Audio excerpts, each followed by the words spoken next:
Hey, how you guys doing? Good. I'd like to start off by telling you a bit about myself. You see, recently I went through a major life change. I shaved my head. And since that time, people have been saying the dumbest things to me. Like last New Year's, I was in Texas, in the States, and went out on New Year's Day, and I saw this cowboy, and I said, "Happy New Year." He said, "Well, I wish I saw you this morning. My girlfriend, she's Scottish, and she says, if you first see a black guy on New Year's Day, you got good luck for a whole year." Well, two things came to mind.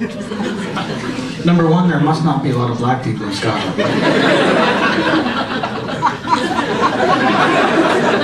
I mean, how does it work there? You're walking down the street and you see a black guy. Make a wish!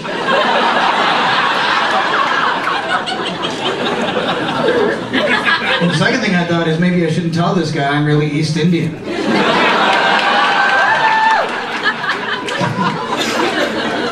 You see black, that's good luck. You see brown, you get hit in the head with a falling taxi or something. I know how it works. It's great to be here in Absolute Comedy in Ottawa. I love comedy. I love being a comedian. On stage, not so much off stage, because then everybody wants to tell you a joke, and if you don't laugh, you're some kind of asshole. I think the worst example is my friend's mom. She's Iranian, nicest lady. But since she found out that I do stand-up comedy, she keeps telling me all these jokes, hoping that I'll tell them to you on stage. But the problem is she barely speaks English, and she keeps doing the punchline in Arabic or whatever her language is. "Ben, I have a joke for you. Man with funny hat goes to market. He says, 'How much for onion?' Store man says, 5 piece, but for you 10 piece. He says, 'Why for me 10 piece?' He says, 'Manjindara make a macha.'"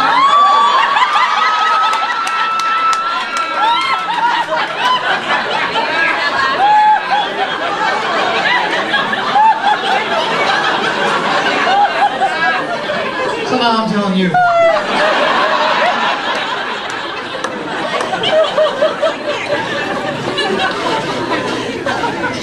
I'm in Toronto now, in an area that my friends tell me is mostly white, which I thought was a stupid thing to say because it's supposed to be multicultural, right? That's what I thought until I went to the local gym and I signed up for a fitness class. The instructor didn't show up, so to compensate everybody, they gave us all tickets for a free tanning session.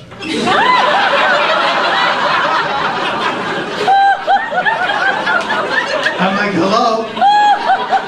But that's what this club does. They keep handing out all these free tanning. I wish I had known that earlier. Then I would have spoken up and said something like, "Excuse me, my name is Pavel, I'm from Ukraine, I'm sick and tired of all these free tanning sessions."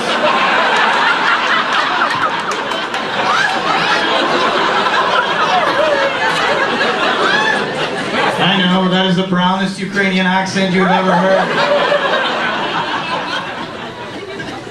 My cousin is pissing me off.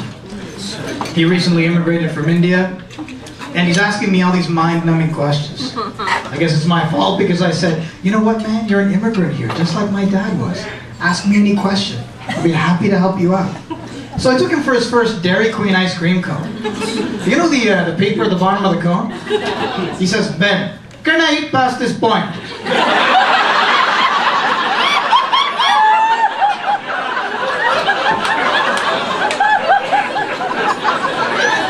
Yeah, man. You can eat past that point. And my heart swelled with pride, and I thought, this boy is going to be okay in this country. But then a few days later, I'm washing my face.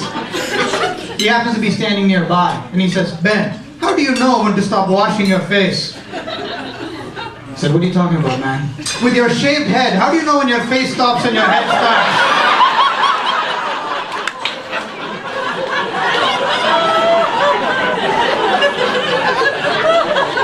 You know what, man? Can't a guy wash his face in peace without... Ben, another question. Who's more gay, a man who tries on his mother's panties or his friend who takes a picture?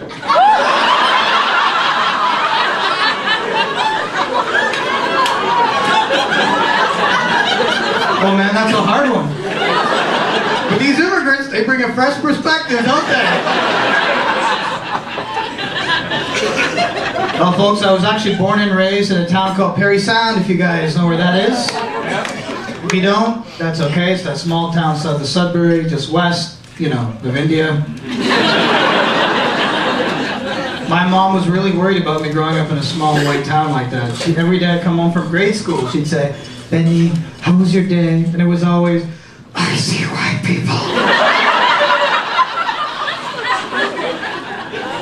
I barely spoke the language too, but my white friends were great. I mean, they really took me in, and we had a lot of fun running around every day playing cowboys and Indians.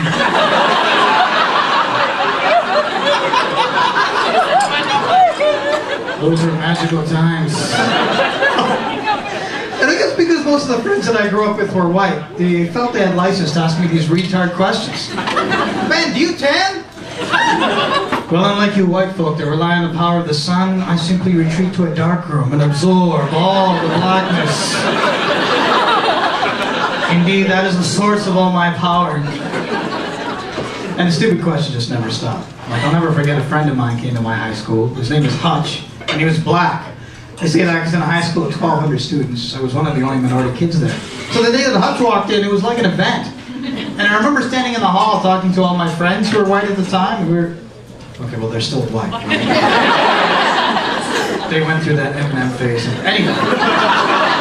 And they started staring. "Psst. Ben, did you see that guy?" "Yeah, I saw that guy." "He's black." "Yeah, man, I kind of noticed." "Well, does this mean you're going to start hanging out with him and stuff?" I said, "What is this, Wild Kingdom? What am I, Buffalo looking for the lost herd?" I said, "Of course we're not going to hang out. You know why? Because I picked out his scent several hours ago. And I've had time to urinate on all my friends. And on all the doors." After I do shows, people are always coming up to me and saying, "You know what, Ben, are you really from a small white town?" I guess it's the idea of like black people from China or brown people from Scotland. You know there must be some, but you just never hear about it. But this is 2009. People should know better. It's not like in the 70s when I was born in the Parry Sound General Hospital. And even strangers were coming to visit the new brown baby. Bringing gifts of gold, myrrh, and frankincense. It's not like that. I don't know why my parents moved to a small white town. Because immigrants, they go to the city, they say, because of the job opportunities. No, I think they come to the city because the English is easier to understand. Have you been to your local redneck town? Run through Arn Pryor, The language starts to get really colorful. It's impossible to understand. Like, translate this for me. I'm working a summer job in Parry Sound. My boss turns to me and says, "Ben, quit your lollygagging. I ain't joshing. I see you fucking the dog again and not giving her. You've had the biscuit."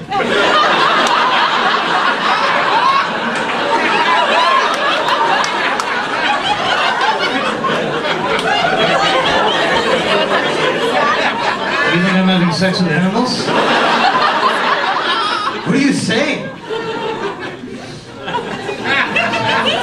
You got any couples here tonight? Lots of couples around? You're yawning, miss? Oh my God, you're killing me here. I'm not talking to you at all. Look at the front row. Oh my gosh. You guys, did you choose to sit here? Horrible, look at his face. Because people, either they're seated here or they choose to sit here. In which case, it's like riding a roller coaster. You know you're not going to die, but you're in for one hell of a ride. How'd you guys meet? You don't remember? Do you remember her name?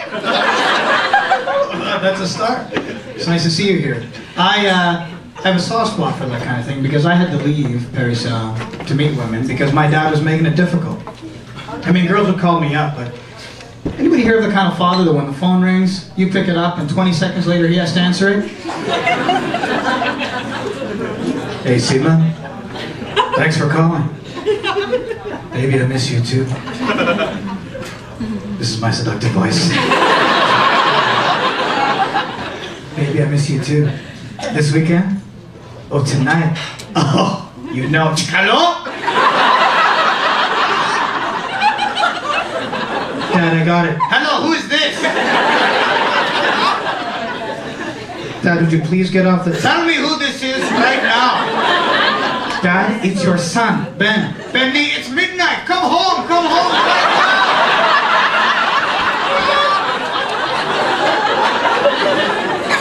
Dad, I'm downstairs. Well, don't talk back to me. I will peel your skin.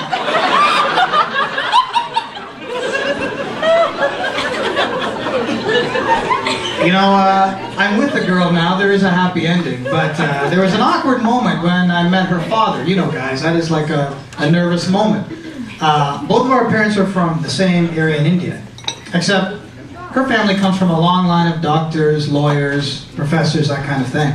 My family, a long line of farmers. So when I went over there, the questions were pretty good. He would say, Ben, what is your 5-year plan? What is your long-term plan? Do you plan on getting a real job, Ben? Good questions like that. But when I brought her over to my dad, right in front of him, I said, so Dad, what do you think? He said, well, if you like her and she has no hair on her face, then keep her.